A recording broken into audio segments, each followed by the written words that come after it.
अस्सलाम वालेकुम दोस्तों, मैं हकीम सादिक रदा आपका बहुत बहुत स्वागत करता हूं अपने चैनल हिंदी जड़ी बूटी नुस्खे में। आज के इस वीडियो में मैं आपको गुर्दे की पथरी का असरदार देसी इलाज बताने वाला हूं, जो बहुत ही ज़्यादा आपके लिए हेल्पफुल होगा और आपकी परेशानी को दूर करने का सबब बनेगा। तो अगर आप भी गुर्दे की पथरी से या आपके रिलेटिव में कोई भी परेशान है, बहुत ज़्यादा तकलीफ़ का सामना करना पड़ रहा है, तो इस वीडियो को आखिर तक ज़रूर देखें। इंशाल्लाह आपकी प्रॉब्लम सॉल्व हो जाएगी। तो सबसे पहले हम बात करते हैं कि पथरी क्या होती है। दोस्तों, गुर्दे की पथरी यानी किडनी स्टोन, ये छोटे छोटे पत्थर जैसे कण होते हैं जो हमारे गुर्दे में यूरिक एसिड, कैल्शियम और मिनरल्स के जमा होने से बन जाते हैं। ये पथरी अगर छोटी है तो यूरिन के साथ अपने आप निकल जाती है, लेकिन कभी कभी ये बहुत ज़्यादा दर्द और तकलीफ़ का सबब बन जाती है। अब इसके लक्षण क्या है, इसकी पहचान कैसे करें कि मेरे पथरी है या कुछ और है।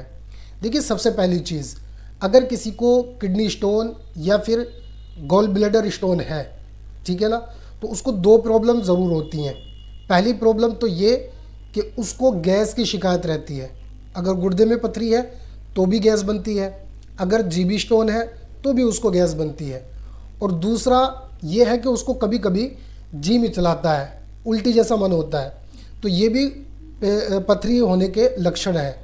पेशाब में अगर जलन होती है या बहुत ज़्यादा दर्द होता है पेशाब करते हुए, तो ये भी पथरी की निशानी है।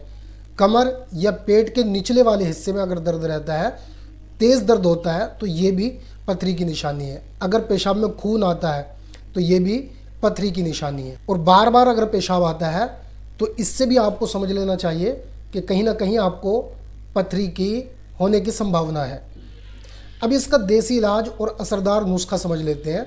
मैं आपको बताने वाला हूँ एक दमदार नुस्खा जो पथरी गलाने और निकालने में बहुत ही ज़्यादा असरकारक है। तो अब नुस्खा नोट कर लें और इसको बना करके इस्तेमाल कीजिए। इंशाल्लाह आपकी प्रॉब्लम सॉल्व हो जाएगी। बहुत ज़्यादा लंबा चौड़ा नुस्खा नहीं है, बहुत छोटा सा नुस्खा है। सबसे पहली चीज़ है गोखरू, ये आपने 50 ग्राम लेने हैं। दूसरी चीज़ है वरुण छाल, ठीक है, ये भी आपने 50 ग्राम लेनी है। तीसरी चीज़ है पुनर्नवा, ये भी आपने 50 ग्राम लेनी है। पाठा, ये आपने 25 ग्राम लेना है। और कुल्थ दाल, ये आपने 100 ग्राम लेनी है, ठीक है। अब इसको बनाने का तरीका समझ लें। ये सारी चीज़ें लेकर के सुखा करके इनको पीस करके पाउडर बना लीजिए, ठीक है ना। और पाउडर बनाने के बाद में रोज़ाना सुबह खाली पेट 1 चम्मच इस पाउडर को आपने गुनगुने पानी के साथ में लेना है। पानी कौन सा वाला लेना है ये भी मैं आपको बता रहा हूँ। जो आपने कुल्थी की दाल ली है ना 100 ग्राम, तो उसमें से आपने आधी रात को भिगो करके रख देनी है, कम से कम 1 से 1.5 गिलास पानी के अंदर। पूरी रात उसको भीगने दें, सुबह होते ही आप उसको पकाना चालू कर दें, यानी उसको बॉईल करना चालू कर दें।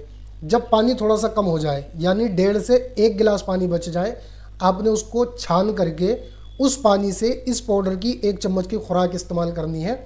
इंशाल्लाह आप देखेंगे कि आपको 3 से 5 दिन के अंदर अंदर, ठीक है ना, पथरी के दर्द में इतना रिलीफ मिलेगा, आप वाकई में ये समझने पर मजबूर हो जाएंगे कि आयुर्वेदिक दवाइयों में इतनी तासीर होती है। जी हाँ, तो ये आपने इस्तेमाल करना है। अब आपने एक चीज़ का ध्यान रखना है, जो दाल बची है, ठीक है ना, क्योंकि आपने उसका पानी इस्तेमाल किया है, दाल अभी भी बाकी है। आप चाहें तो उसको अपने यूज़ में ले सकते हैं, उसको बना करके उसकी सब्ज़ी बना करके आप खा सकते हैं। अब आपने इसके साथ साथ कुछ चीज़ों का ध्यान रखना है। सबसे पहली चीज़, आपने पानी ज़्यादा पीना है, कम से कम 3 से 4 लीटर पानी आपने रोज़ाना पीना है। दूसरी चीज़, खट्टी और तली भुनी चीज़ों से आपने बिल्कुल परहेज़ करना है, ठीक, बिल्कुल भी इस्तेमाल नहीं करनी है। साथ ही कोल्ड ड्रिंक वगैरह का भी इस्तेमाल नहीं करना है। अगर दर्द या तकलीफ़ ज़्यादा बढ़ती है तो आप अपने डॉक्टर से इसके बारे में मशवरा ले सकते हैं। अब ये नुस्खा इतना ज़्यादा इफ़ेक्टिव क्यों है, ये इतना जल्दी असर क्यों करता है, मैं आपको एक एक चीज़ के बारे में बता दूं। देखिए, जो गोखरू है ये पेशाब को साफ़ करता है और पथरी को बाहर निकालने में मदद करता है। दूसरा है वरुण छाल, ये पथरी को गलाने में मदद करती है और ये आपकी किडनी को साफ़ करने में भी मदद करती है। और तीसरी चीज़ है पुनर्नवा, ये किडनी को साफ़ करती है, यानी डिटॉक्सीफाई करती है और सूजन को कम करती है। इसके अलावा पाठा और कुल्थी की दाल, ये दोनों चीज़ें चिकनी होती हैं, तो पथरी को फिसलने में, निकलने में ये बहुत ज़्यादा मददगार साबित होती हैं।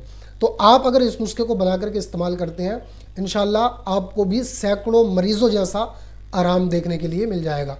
तो आप इस नुस्खे को ज़रूर बनाएं और इसका इस्तेमाल करें। अगर दोस्तों आपको ये वीडियो पसंद आया, ये नुस्खा पसंद आया है, तो आप इसको लाइक करें, अपने दोस्तों के साथ में ज़्यादा से ज़्यादा शेयर करें और चैनल को सब्सक्राइब करना बिल्कुल ना भूलें। कोई सवाल हो तो आप कमेंट बॉक्स में लिख सकते हैं, इंशाल्लाह उसका जवाब आपको मिल जाएगा। तो आज के लिए इतना काफ़ी है, मिलते हैं किसी दूसरे वीडियो के साथ, तब तक के लिए खुदा हाफिज़।